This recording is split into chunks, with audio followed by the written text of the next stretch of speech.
Coucou, bonjour famille, j'espère que vous allez bien. Moi, ça va par la grâce de Dieu. Il y a un jeune qui se prénomme Romaric qui vient de m'appeler pour me rendre un témoignage. Il a dit que ça s'est passé 1 an avant sa conversion.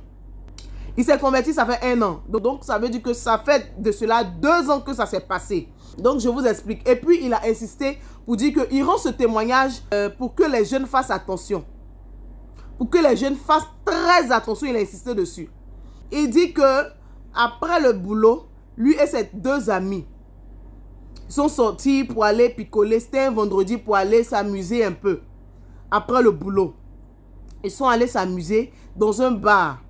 Et ils ont vu 5 jeunes filles. Elles avaient aussi leur table. Donc, ils voyaient les filles comme ça sur leur table. Et parmi elles, il y a 2. Parmi les 5, il y a 2 qui se sont levées pour aller devant le miroir du bar pour danser. Quand elles sont parties danser, il a repéré une parmi les 2. Il dit qu'elle avait les formes. Elle était très belle. Elle était de teint noir. Un joli teint noir avec des courbes. Elle était très belle. Elle était en train de danser et tout.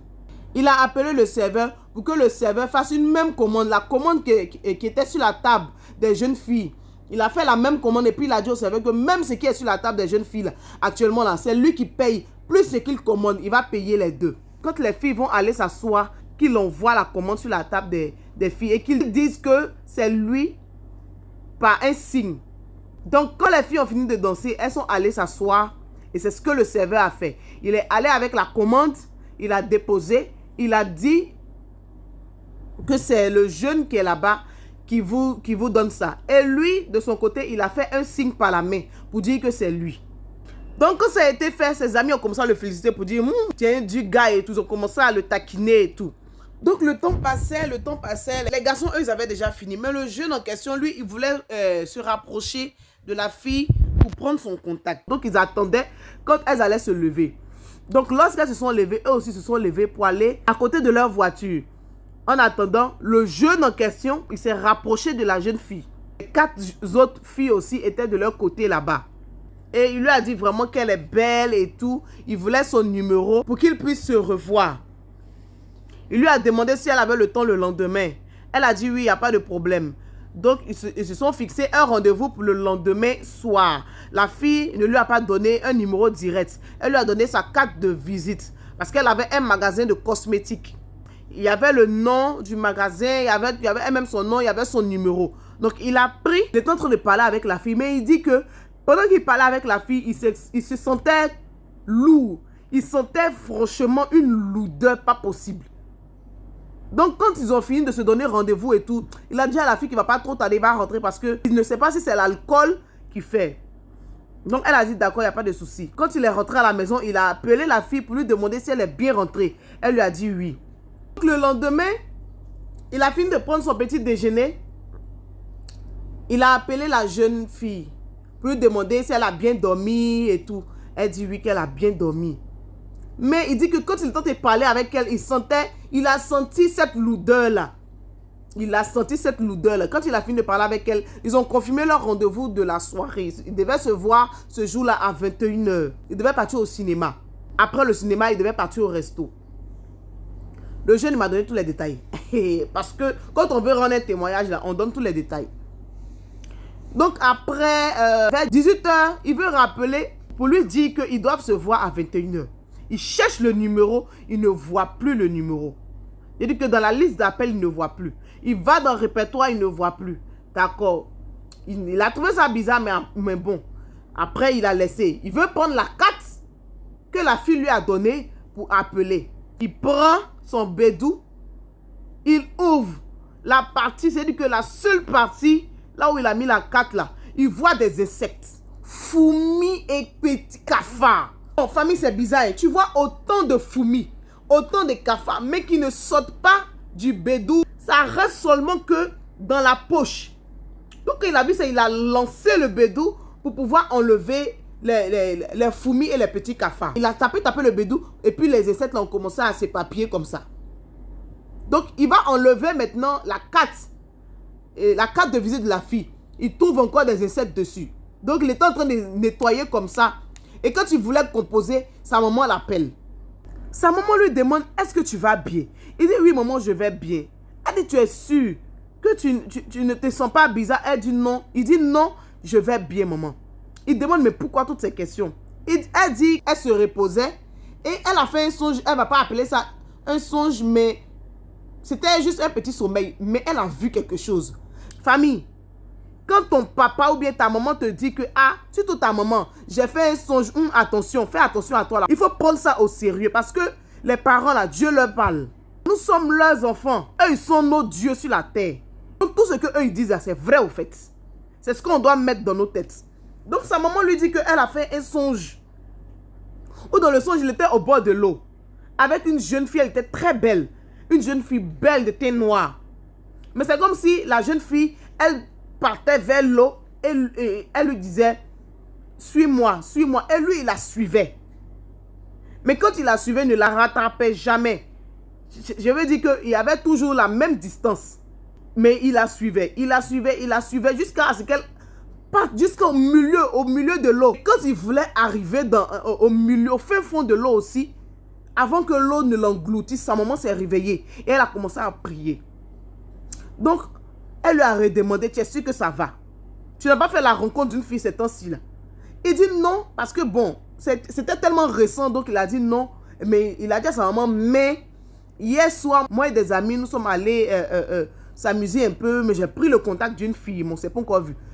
Elle dit, tu es sûr, vous n'êtes pas encore vu? Il dit non.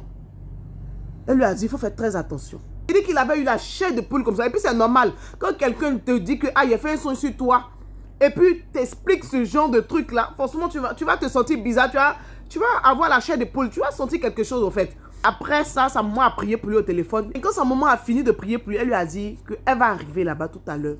Ils vont parler. Donc il a dit d'accord, il n'y a pas de souci, mais il ne faut pas, elle va tarder parce que lui, il doit sortir. En fait, tellement il n'a pas fait le rapprochement. Il ne faut pas, elle va tarder. Bizarrement, après, il a oublié même qu'il devait appeler la fille. Il est rentré, il est rentré dans la cuisine, il allait se faire quelque chose à manger. Il était assis, il a regardé la télévision. Et puis, il était presque 20 h. Donc, il s'est rappelé qu'il a rendez-vous à 21 h. Donc, il veut prendre la carte, puisque le numéro n'est plus dans son téléphone. Bien aimé, quand le Seigneur est avec toi, là, c'est bon, hein? Ou bien quand tu as quelqu'un qui intercède pour toi, quand tu as quelqu'un qui prie pour toi, surtout tes parents, Yash, c'est trop bon. C'est-à-dire que quel que soit ce que tu fais, le Seigneur a sa main sur toi, quoi. Il dit, il cherche la carte, il ne voit pas. Puisqu'il a nettoyé son portefeuille, il a nettoyé même la carte, il a repris la carte, il avait remis ça dans le portefeuille. Donc il cherche la carte, il ne voit pas. Il n'y avait aucune trace de carte de visite. Il cherche la carte, il ne voit pas. Il cherche la carte, il ne voit pas. Jusqu'à après, bizarrement, il a commencé à se sentir lourd. La même lourdeur, il dit, il sentait une présence. Il ne voit personne, mais il sent une présence. Donc, puisqu'il était déjà au salon, il dit, il va s'étendre un peu. Vous voyez, ça va passer. Peut-être que c'est un mal de tête et tout, ça va passer. Donc, il se tend dans son divan. Petit truc, il dit, il va s'étendre là. Il est rentré dans le sommeil profond. Et c'est comme si c'était réel. Il voyait tout ce que sa maman lui a expliqué là. C'est ce qu'il a vu. La fille au bord de l'eau qui partait, qui lui disait, suis-moi dans un endroit meilleur que cet endroit. Tu t'en vas dans l'eau, tu dis, meilleur endroit.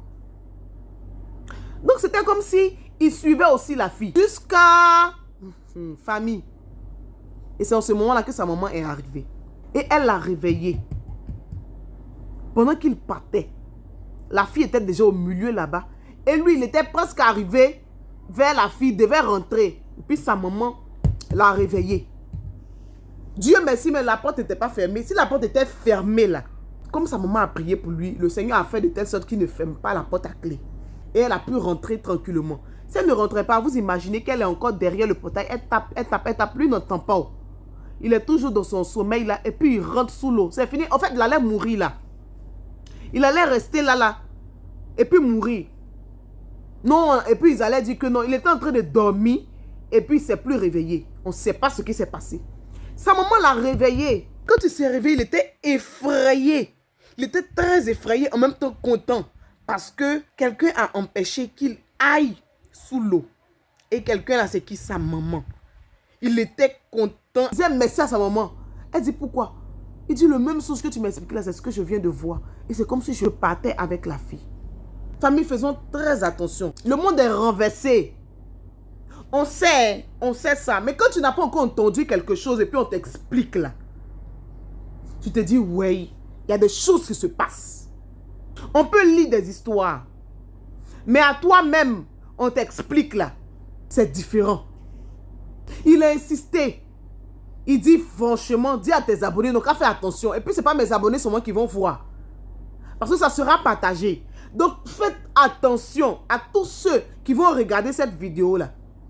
Faites très attention, famille.